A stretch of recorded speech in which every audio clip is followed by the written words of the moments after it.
Hello. So for the last 9 months, I've been doing online tours of different museums, art galleries, places, cities, historic places, bios of famous people's lives and stuff online as kind of tours, if you like, or experiences where I just share my screen with you on a computer and then take you through this little 1 hour of some kind of cultural experience. I'll leave links in the beneath the video for the different places where you can find out about upcoming tours. I do these live, but I make these YouTube videos. I upload them afterwards so you can watch them here. But if you do join live, then you can chat to me before with the group. We're about 15, 20 people at the moment who join every week on a Wednesday and Saturday, but you can see that more in the links. And then at the end, we all have like a chat and people ask questions, and it's generally kind of like nice. So yeah, hope you enjoy this tour of the Musée d'Orsay in Paris. So yes, the Musée d'Orsay in Paris. So it was built at the very end of the 1800s as a train station, a very gorgeous kind of sort of neoclassical train station. But actually, within a few decades, the trains were too big to fit in there. And by World War II, it was I think it was a mailing kind of center to centralize mail and send it out. And then in the next few decades, it was debated what to do with it. It was set to be destroyed, actually.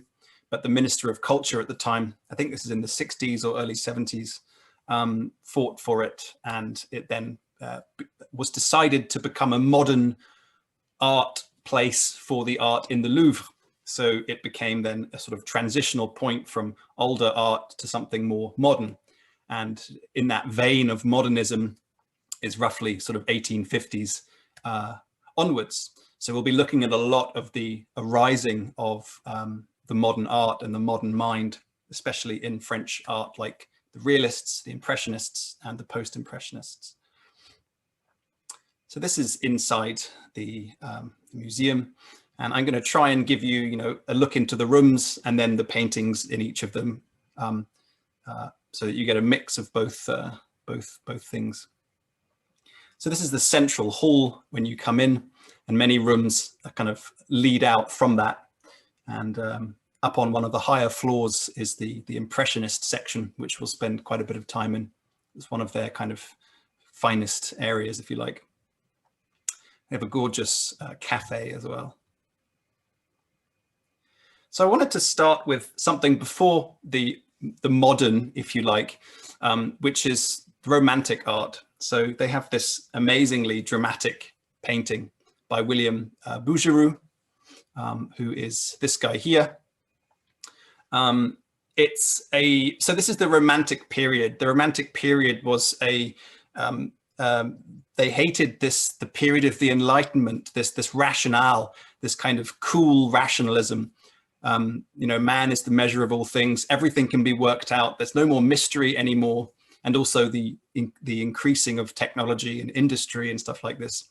And so the Romantics were all about the mysteries of life and these deep, powerful emotions that you can't control, and they're overwhelming. And so this is just an amazingly dynamic example of the Romantic period, showing Dante Alighieri and Virgil in hell, in the famous book by the poem by Dante, Inferno. And these two figures, these two criminals from the seventh layer of hell, who are battling each other very sort of emotively and intensely. So this is a great example of the romantic period. This is the artist again. So I wish I could spend more time on all of these things, but I wanted to focus on the arising of the modern, which is very debatable. What is modern art? But a very early example of something of quite a big change are the French realists. So after the Romantic period, but instead of the Enlightenment, people became more realistic. They wanted to show the real world. They wanted to show the lower classes and the middle classes. They wanted to challenge what art was. Should art be the subject matter? And at the time, the subject matter was always biblical or classical. So it was Christ ascending, or some image from Ovid, or some kind of classical scene. And it had to be very realistic. So you shouldn't be able to tell that it's been painted. The new system of thought was that art doesn't necessarily have to be that. It can be about creating a social message of the time, of being a mirror to society, which was very new. Also later on, it just becomes about the paint itself on the surface. The subject is not important. It's just the paint itself. And this is something that seems to arise in Northern Europe, but especially in France, in Paris, in the 1850s and 60s. So it's a pretty amazing moment, if you like. So there are these two massive paintings in one of the halls in the museum by Gustave Courbet. And Courbet was one of the earliest French realists. He was middle upper class, so he had the time, he didn't have to work. And he was interested in basically destroying the status quo, or the way things were in the French art world. If you wanted to have a painting exhibited, to be seen by people, and to get work as a painter, you had to go through the Salon in Paris. And this was very high-minded. It was all about making painting smooth. You can't see that it's really painting, and it depicts classical scenes and biblical scenes. And then Courbet comes along, and he paints these enormous canvases, which are meters wide, which is a style, a scale reserved for the epic scenes from classical mythology or the Bible. But he doesn't depict those kinds of scenes. He depicts something much more everyday. This is Courbet here. So this one, the funeral at Ornans, which is a little town in the south of France, is, again, it's got this epic scene, but it doesn't have stylized figures. It has everyday people. These were actual people who were at an actual funeral, which Courbet went to. And it's not dramatizing them. It's not giving this sort of high-flown message behind it. It's not associating it with classical mythology or the Bible directly. It's something very everyday. And it was very controversial at the time. We look at it now and think this belongs in sort of classical painting, but it was very controversial. The critics from the Salon, they didn't understand why you would want to see these ugly figures, these dark, kind of, skinny, depressed looking people in a painting that was reserved for something else. The expectations were something much higher. So this is a really amazing moment in art, because it did away with the old. It stuck its thumb in the eyes of the Salon. This word avant-garde becomes more known for people like Manet and the Impressionists, who we'll talk about a bit later. But this word avant-garde is really interesting. This was a part of the army that would go in front of the other soldiers and smash the enemy lines. It would break up the enemy lines so that something new could come in. And this was really what this was doing. This is from 1850 or thereabouts, and it actually got into the Salon, but it was very, very controversial. Oh, one other detail that I really like is this dog, because this is as if it were a photo. Photos did exist at this time, ever since the 1830s. And if you're going to a funeral, you expect potentially, not expect, but a dog can just kind of wander in, and you get the picture. It's like, oh, damn it, there's a dog in the picture. Take it again. I really like this. It doesn't have this kind of moralizing tone. Dogs are an image of chastity, something like this. It just comes in the image. So it's this painting life in art. On the other side of the wall is this one, the artist in his atelier. It's a real allegory. And this is Courbet here in the middle. He's painting a landscape painting, and he's got this very classical figure who's looking over him. painting a landscape. Landscape was the lowest genre in the kind of hierarchy of art. And so the fact that he's focusing on this landscape is already, it's a thumb in the eye of the salon. It's thought that this figure in the background, this kind of classical posing figure who looks like an ancient Greek or Roman statue, is in the shadows of this new style of realism. And this represents the salon being, you know, pushed away or overshadowed by the avant-garde. And on the right are figures from the French society at the time in Paris, people like Baudelaire and Charfleur, who were art critics and poets, and who were pioneers of realism, of breaking away from the old. And again, this painting was controversial because it challenged the high ideals of the art world at the time. This is just to give you a sense of what it was coming up against. This is a Romantic era painting. I think it's also from the 1850s, showing the kind of things that people had a preference for. So very stylized, very much kind of Michelangelo kind of figures. So very traditional. So then we come to a room with Manet paintings. And this painting has actually been in Paris its whole life, ever since, I think it was 1865. Sorry, I'm not sure of the exact date. I think it may have been in the 50s. Sorry, I can't remember the date. But this painting, the Déjeuner sur herbe, or Luncheon on the Grass, was really controversial. So it's by this man, Manet, Edouard Manet, who actually became a lot more famous in a way for the people that he brought around him, because he gathered people like Renoir and Monet and Alfred Sisley, these people who then became the Impressionists. And but Manet was an early Impressionist, if you like, but he was also a realist. And this painting was really controversial. One sense is the perspective is all wrong. So there was this idea that the perspective should be perfect. When you're looking at a painting, it should be like a direct, clear glimpse into a place. You shouldn't be able to see that it's a painting. But this is showing that it's a painting. The grass is just completely flat. There's no detail in the background.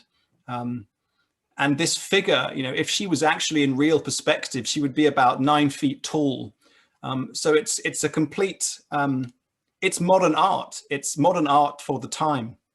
This is breaking people's expectations about what art should be. He said about his, you know, he was a very skilled painter. He could have painted grass, but he said, you know, I'm not a botanist. I'm not a gardener. I'm not going to paint the grass like this. They said, well, why did you paint this modern woman instead of painting an angel? And he said, well, show me an angel and I'll paint an angel. So he's painting from the real life of the time. This is actually a real woman who we'll see in another painting. And she's not being, you know, coy and gently flirtatious, but humble and meek, as these images of women used to be. She's staring directly out at the viewer. And she's sitting there naked, her clothes just taken off, amidst young men. It's not a kind of innocent, nice little scene. There's something very challenging. It's challenging the own viewer's morals, if you like. You know, this is the thing that you like to do. You like to hang around with women. You maybe even like to hang around with prostitutes. And that was a big part of the society at the time. So it's really challenging on that level. But also it challenges the ideals of art at the time. If you look at some of the influences from this painting, you can see these old images from classical mythology of this group sitting, flirting with each other with these sort of nymphs or classical goddesses. No one's looking out at the screen from the canvas. So Manet's painting really was a real provocative piece. You can see the influence with later artists like Gauguin and also Monet, who we'll get to soon. So another very provocative painting, even more provocative than that one by Manet, is this one called Olympia by Manet. And this woman in this one is even more provocative because she's clearly a prostitute and she is looking out directly again at the viewer. And she's not looking at this, again, this coy way. So if you look at the inspiration for this painting by Titian a few hundred years before, this is a very classical scene. This is Venus, the goddess of love. And she's not, really challenging. She's kind of titillating. But Manet's Venus, if you like, is an everyday, real life person. And she's staring out at the viewer. She's not staring with passion really either. It's like you're the person who's coming in to the salon to have this interaction. It's like a business transaction, this kind of objectifying of people. They become objects that you can purchase. This was one of the concerns in the world in the 1800s, that things were becoming so materialistic. And it's just very, very challenging. This stare is so kind of salty and like also calm and challenging, something completely unseen in female faces at the time in art. It's also painted in the 1860s at the time of the American Civil War. And so this African-American or African-European, African-French woman here, this is a very topical piece again about slavery and perhaps this message of this comparison of slavery and of people being objects that you can buy for their services with this, this lady of the night here, this Olympia. Also, if you look at the, if you look at the old one by Titian, there's this little sleeping dog, which is this symbol of chastity. But in Manet's version, in Manet's version, it's a cat, or the other name that cats are called by, which is a very old term for, sex and sexiness. So it was enormously challenging, that painting. Yeah. So this is Manet here at work with the some of the future impressionists around him. So he was really instrumental in bringing in this new era of art.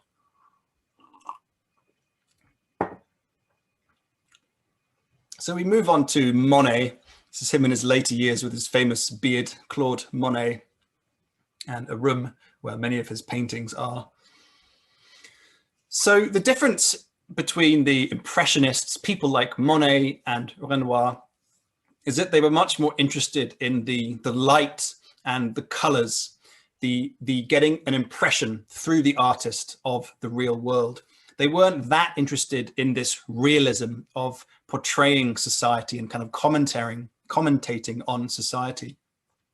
So this is in the same vein as Manet's Déjeuner sur l'herbe, but it's a play with light.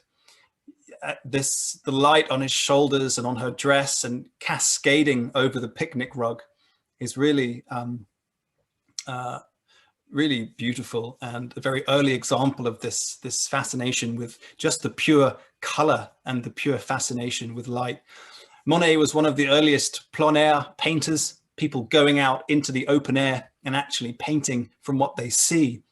This was not taboo, but it was people thinking, what the hell are they doing? That's so pointless. Like, what are you going to get from that? Painting a tree, anyone can do that. So it also coincided with tube paint. There was a new innovation in paint that you could have it in metal tubes and squeeze it out like toothpaste. And this was a huge change in the ease with which one could paint. Before that, you had to carry paint round in a pig's bladder and mix it, and then you couldn't really use it again, and you didn't have the same kind of range of colors available. So this tube painting was also really, really important. And part of the benefit of plein air painting is that you can paint one painting at midday and you see a different kind of light completely, and then you can paint another painting of the same object a few hours later or earlier and see the complete difference in light. So Monet was famous for painting these images like the cathedral here, or his famous haystacks, when he would go out in the morning, set up a canvas and start painting. But within 20 minutes, the light had changed. So he went on to another canvas that was set up and then started painting the next half an hour of light, etc. And was very famous for doing this, so that you are creating an impression. It's beyond photography. I mean, photography was black and white at this time, but the Impressionists were giving something much more integrative, something much more subjective, as if you're really looking through the eyes, you know, sometimes fuzzy, sometimes blurred with different kinds of light of the viewer. So again, it's in a way much more, if you consider the differences in today's art world, something like Tracy Emin's bed, you know, which is just this bed with condoms and coffee cups and stuff around it. At the time, a lot of people were like, what? This is so ridiculous. I don't get it. But it has its value, you know, and a lot of this art at the time in France was seen in this way. It was kind of trash. Like, what's the point? He's painting like a child, you know, like anyone could do this. But it was the desire to create something new. And the story I love about this painting, again by Monet from the 70s, the 1870s, of the Gare Saint-Lazare in Paris. You can see these new Parisian buildings in the background by Haussmann, the guy who redeveloped Paris in the mid-1800s. Monet approached the manager of the station master of the station and said, "Can I paint your grand, impressive station?" And the guy was like, "Yes, of course," and was kind of proudly showing him around and stuff. And then, you know, imagine seeing this finished painting. This isn't about, you know, the grandeur of the station and the details and all of the kind of beautiful artwork. It's about steam. It's just about how the light is playing in different ways, both in the background buildings compared to the shadows inside. With the smoke, sometimes it's blue, sometimes it's white, sometimes it's gray or black. It's just an exploration of light, which is really amazing. Probably a complete disappointment for the station master, but a really great, really beautiful painting, I think. This is one of my favorite Impressionist paintings. It's so airy and light. You can almost smell the summer grasses and see the poppies waving in a kind of blurred way in your eyes, in a kind of gentle summer breeze. This is by Monet again. I think it's his wife and child. So again, it's not some kind of, you know, highly moralizing classical scene. It's something very, very everyday. I just love it. You know, you can't even see their faces. The boy's face and his wife's face, it's just a single smudge of paint. But that's in a way much more realistic to what you see through the eye than, you know, the exact details of someone from this far away. Here it is in more detail here. Again, one of the complaints from the art critics was, I mean, why would you want to have this? It's not finished, you know, it's like, it's half done.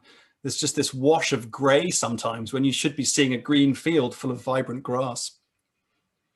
There's also something to say about the size of these paintings. If you remember the two big paintings at the beginning, this was often the size of paintings, which could be reserved for people's manor houses or their castles. But there was a growing middle class in the late 1800s who wanted these paintings. These paintings were much lower priced than these big, grand classical paintings that you could actually hang on your wall, and it would show things from your daily life, things that you could actually relate to. Yeah, so a different, completely different change in the art world. And one of his most famous stages is his gardens at Giverny in northern France, where he lived for his later life. These are I think there were 250 paintings done of lilies. And a lovely quote from him is that, "I will never get this. You know, however many paintings of lilies I do, I will never approach the reality of them." So I really like that quote, this kind of endless chipping away to try and create these scenes. But you're also constantly changing. So they're impressions. You're never going to get to the heart of something because half an hour later it's changed. I really love this in art, you know, trying to show the intangible, the ephemeral with these beautiful, you know, involving colors. Yeah, amazing.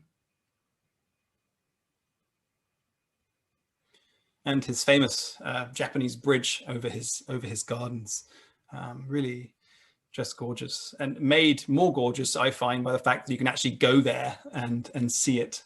Really, really amazing. So someone who's in a way more impressionistic, well, not more, but he's more wispier in his brushstrokes is Renoir. This is a self-portrait when he was young. So one of the best examples of Renoir is the I forget what it's called, the dance at the Moulin. Sorry, I forgot the name exactly. It's really bad, but it's a very famous one from him, and shows this again, this impressionist's fascination with light, with color, with movement, with a single moment, you know, portraying a single moment painted when you're actually there, instead of in a studio. And it's really gorgeous, you know, seeing the way that the light is playing like off this guy's, the back of his jacket, these, you know, dappled sunlight spots, and all over the ground. These moments in people's lives, this sense of joy, you know, going out to bars like this was quite a new thing from the 1850s and 60s onwards. And as you can imagine, it was just very fun, you know, to go out and be with friends and meet new people and go and flirt and, you know, get a bit drunk. It's incredibly exciting and fun. And you kind of get a sense of that in these paintings. Again, many of them are real people. Most of the details that are brought out in people, the people who are actually focused on, are actually real people that Renoir knew. Yeah. One critic said, I feel so sorry for these women, these corpses, they have green faces. But they would have green, you know, foreheads or green splashes of color if they were standing under trees in full bloom in the summer. That's what you see. It's the impression of the scene. So actually, again, there is this sense of realism. But this is much closer to this aesthetic movement of painting for art's sake. You know, it's about the colors being on the canvas, about showing the impression of the scene through the colors and the movement of, you know, how the light can be picked up. There's often also not a single focus. There's a kind of, everything gets the same attention to its impressionism. So it's this sort of much more holistic approach in a way to painting than just having one focus in the middle of Ariadne or Christ or something like this. So what I meant earlier by this wispiness, I'm going to try and, sorry, get rid of this thing at the top. Sorry. This wispiness, this is by Renoir, the path through the tall grasses, which I find really mesmerizing. It's almost like, you know, half a dream, like this bright kind of vision or a memory. It's like having a memory of a scene with this really hazy summer's day and these figures walking through the grass. And again, the details really aren't there. You know, her face here is like a splodge of pink paint with 3 dots and a little kind of smiley face.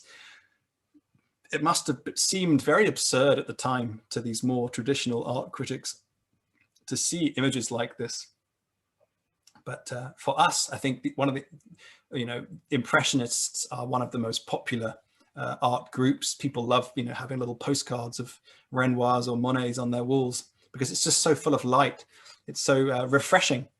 And one thing that Renoir said, someone said, all your paintings are so pretty. And he was like, well, there's enough ugliness out there. There are enough ugly paintings. You know, essentially, you know, life is dull enough, or can be. So why not paint pretty paintings? Fill the world with some kind of joy.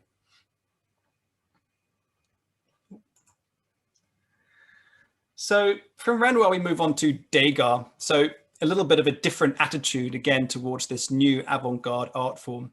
He was more interested in the social darkness of society, or the realism again of society. But he does use impressionism as well, you know, these kind of like blotches of color to create these impression. But one of the centerpieces of the impressionist area is this, the little ballet dancer.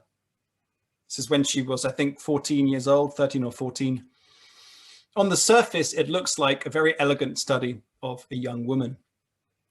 But the position it's given by Degas as a kind of classical figure that deserves its own statue was again something quite controversial, because ballet dancers, most ballet dancers were actually a kind of entertainment, a bit of a sordid entertainment at the time of Degas in the 1870s and 1880s.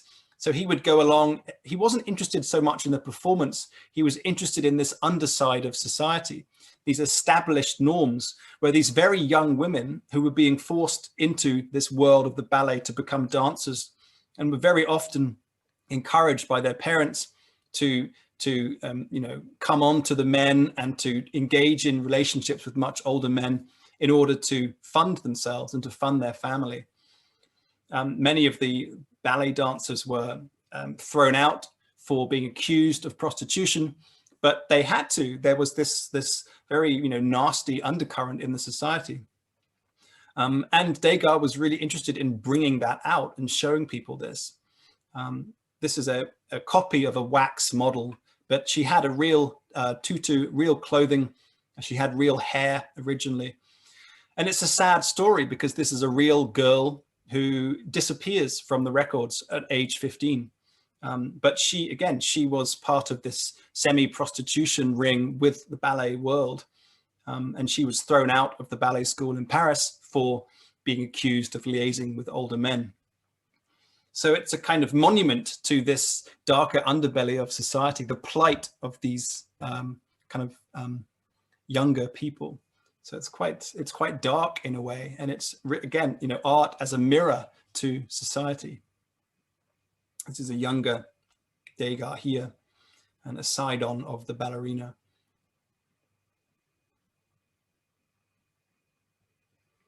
To bring out this point about this undercurrent, next time you look at one of Degas' ballet paintings, of which there are hundreds, try and look for some of these undercurrents. In this one here, you can see this shady man in a top hat who's looking in on these sort of, you know, 12, 13, 14-year-old girls, and is presumably being a bit kind of trying to get his foot in the door and have a relationship, or, you know, have sex with one of these young women.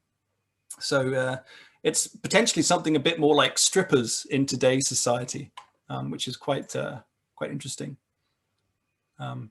Yeah, Olga said, I used to love Little Ballet Dancer until I read The Painted Girls by Cathy Mary Buchanan. Right, yeah, the undercurrents of these works is very fascinating.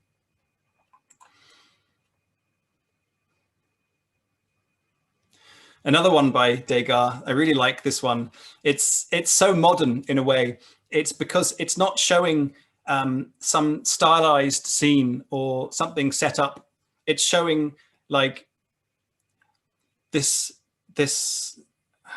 image of someone who's just alone in a city, presumably in some kind of daydream, not necessarily alone, but you certainly get the sense of someone who's not really happy. They're not really there.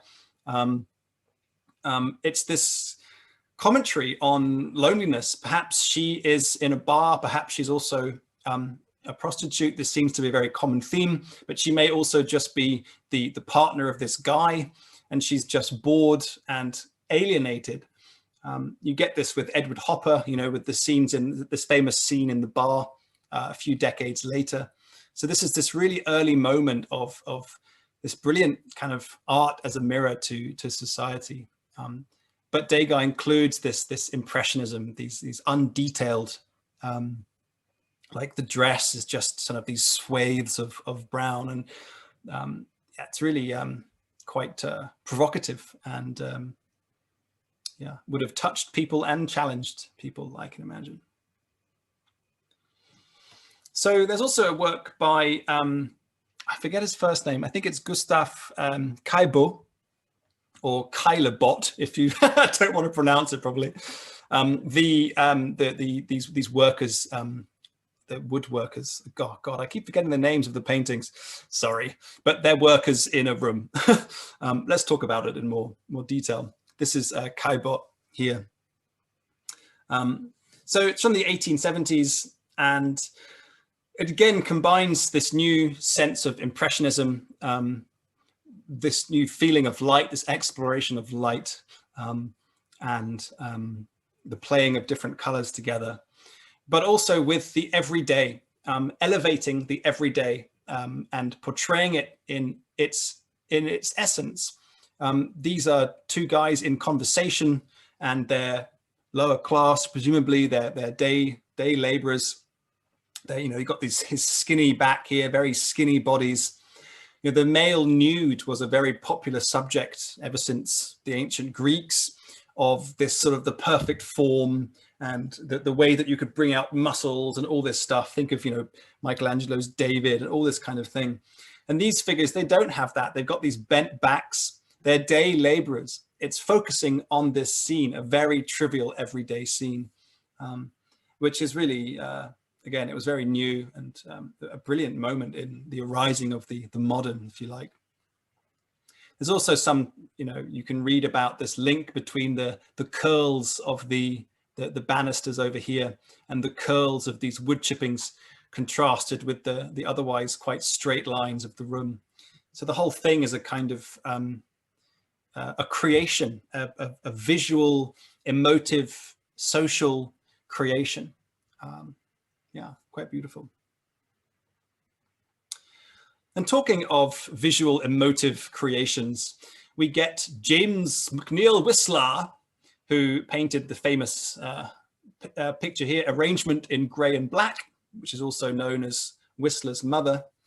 But this word arrangement is very important because Whistler was a real character, and he was American, but he styled himself as a Southerner from the States, and had this deep Southern drawl, this sort of cultured gentleman with land. But actually he wasn't really that kind of person, but styled himself so, and was very interested in music and how music and art can be much more involved. Art had this limiting label still at this time, that it had to be about the subject. But music didn't have that. Music is just a beautiful sensory experience. It can have a message, but it's about being touched, about being emotionally touched, just because there's this beautiful music. And he was interested in trying to do that with painting. So this is an arrangement, like a musical term, an arrangement in gray and black.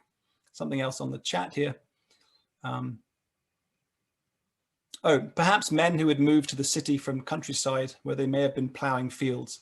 The floor looks like a ploughed field. Oh, about the last painting. Yeah, thanks, Sylvia. That's a really interesting point. So again, there's a new step in art of really abstracting art from what it used to be to something much more conceptual, if you like, which was trying to create this sense of the different colors playing together for the sake of the art.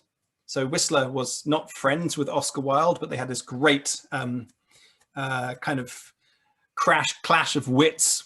This famous thing of Oscar Wilde saying, "I wish I had said that," and Whistler saying, "You will, Oscar, you will," to something that Whistler had said very wittily.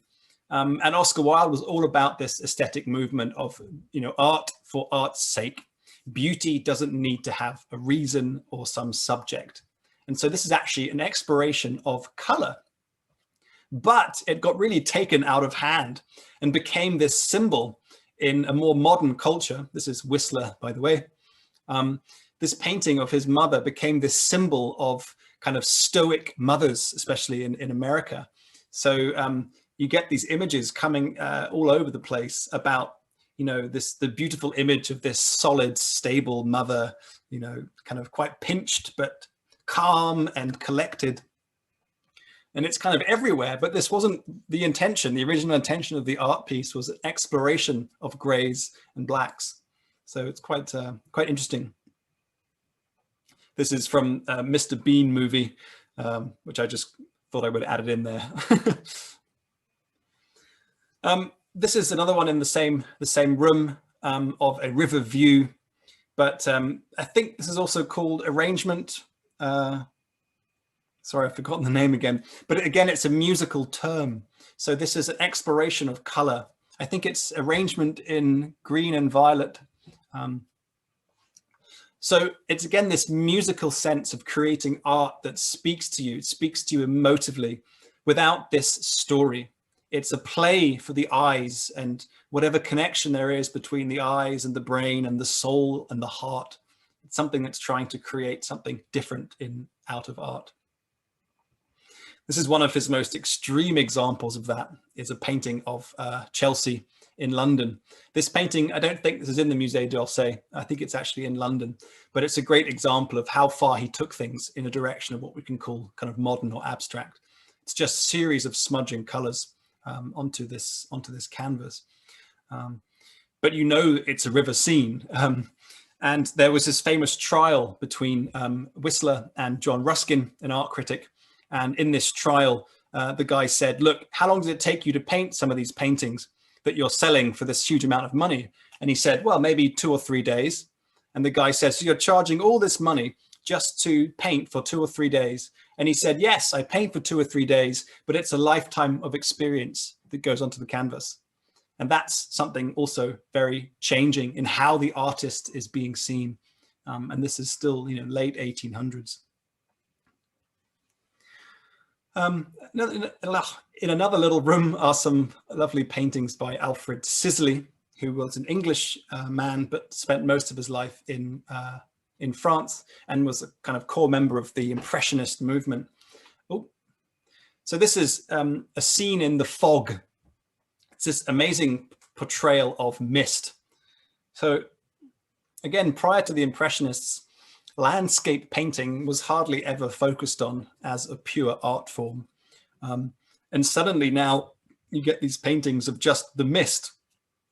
Not only can you not make out the backgrounds, as in some other Impressionist paintings, you can hardly make out anything. There's a series of kind of brushy strokes for these silhouettes of the trees. This old lady, you see her dress, it's just this line of, you can obviously see it's a painting. There's no attempt to hide this. It's just something so new. I mean, it's really amazing to think about it, to see what came before, only 20 or 30 years before. And just to imagine this change in society, this huge change, to have these kind of paintings being appreciated and bought and people going out and painting them. They're also just beautiful. I mean, it's a lovely portrayal of the mist. So a bit on the post-impressionists, because this is where most critics agree and art historians agree that this is the earliest modern art for sure. People like Manet, the Impressionists and Courbet and the Realists is debatable, but the post-impressionists are something very modern indeed. One thing about that is that people like Van Gogh, they go beyond depicting a scene in an impressionistic way where it's roughly accurate, but it's a fascination with the color and the light. For Van Gogh, there was something more about putting himself into the paintings. He once said in one of his letters to his brother Theo, I hope that people through my paintings can see that I was a great feeling soul. So there's this merging of the canvas and the painter into something much more almost surreal, because it starts to take on the psychoses and the mental patterns and the inner feelings of the artist. So this is a portrait from the last year of his life, actually, where he says again to his brother, you can see in my eyes my insecurities, but my face is much calmer than before. And a sense of that calmness is the fact that everything is wavy apart from his eyes. It's this amazing sense of kind of intense self-questioning or a kind of intense self-focus, which is something very modern, the arising of the individual and about, wanting to do psychotherapy or to look at yourself, to be aware of yourself, to be aware of your issues and stuff like this, is something that really arises in the late 1800s. And Van Gogh is a great example of that. This amazing intensity, surrounded by movement. So it's something, again, another level of conceptual modern art. And a lovely portrait or painting of a church. He felt that churches were actually pretty empty places. He was very religious as a young man, but he got disillusioned with the church because he was very fanatical about it, and he thought the church wasn't. He felt the church was very vacuous. The existing form of the church was very vacuous. He he didn't like it. And he said about this painting that this emptiness of the inside is kind of matching the emptiness of the heavens. It's a really beautiful painting, and it merges things, you know, it merges the sky and the inner space of the church, also with the grass, this blue reflections. So, and it's got this waviness, something out of a dream or something out of a vision or some kind of swimming inner feeling about something. But to go back to Impressionism in a more impressionistic sense, it is also giving you a sense of, you know, like heat waves on a hot day, and a kind of, you know, boiling church in France. And it really does bring that across too.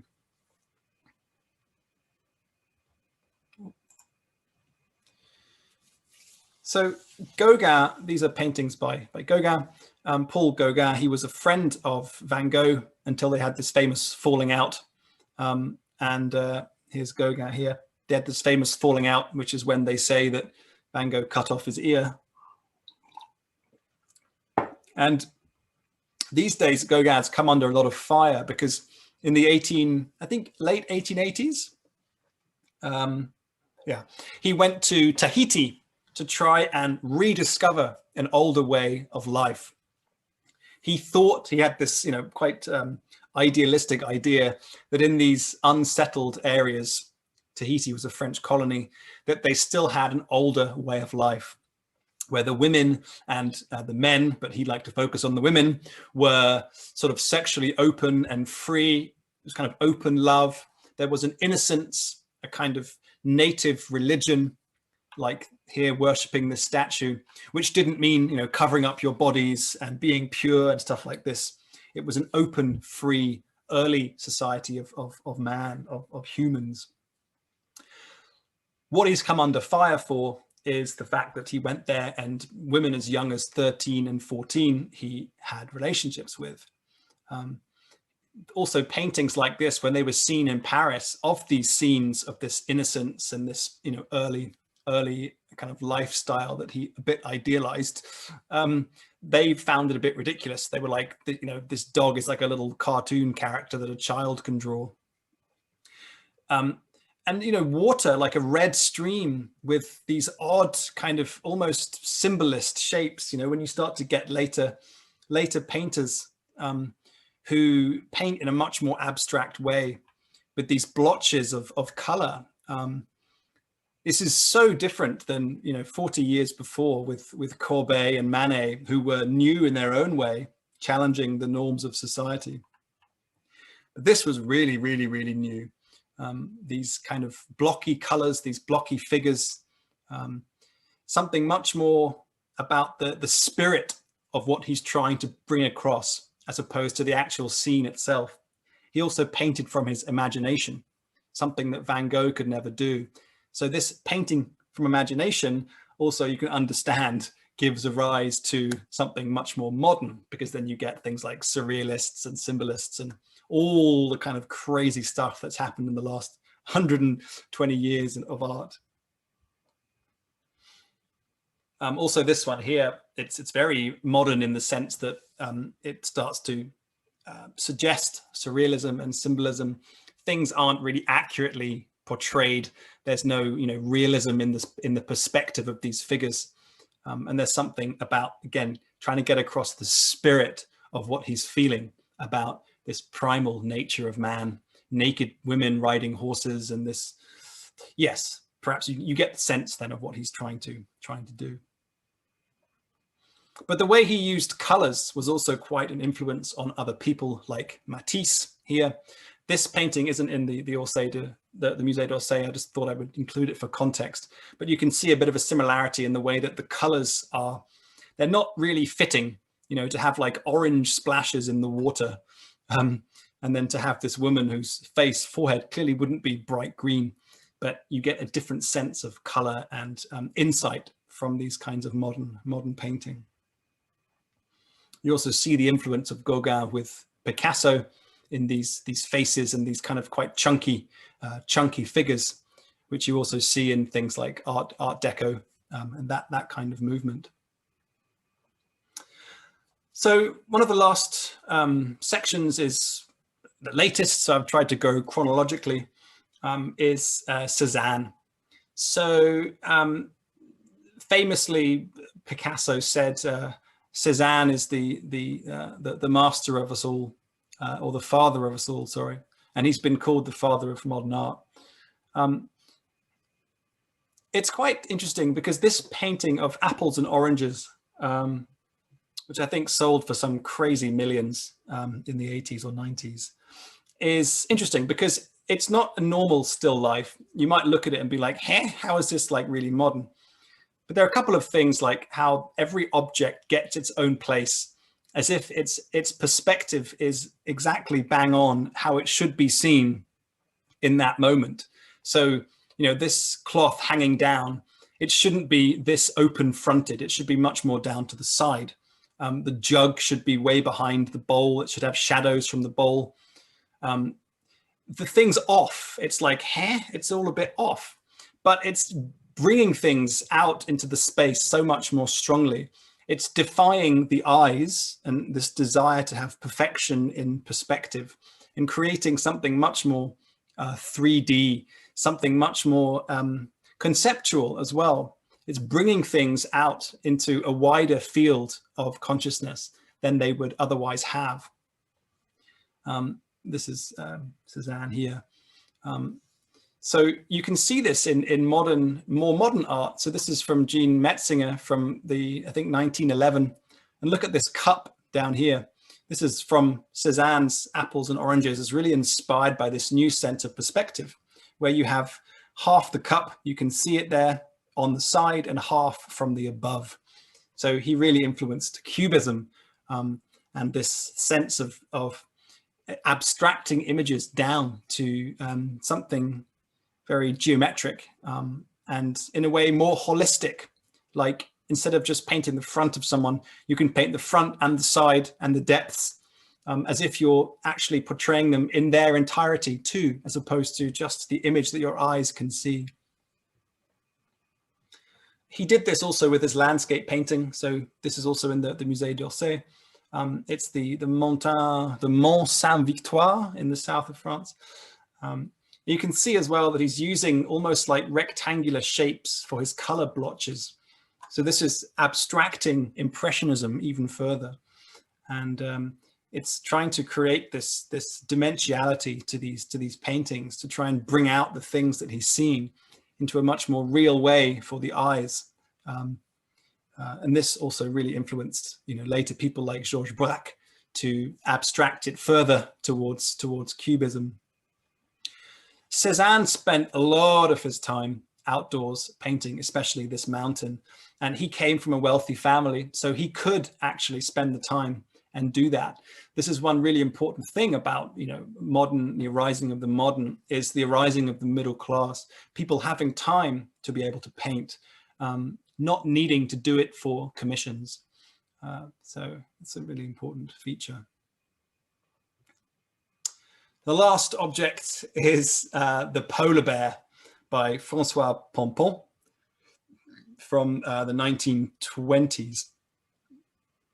It's really beautiful and a great example of the arising of the modern in sculpture.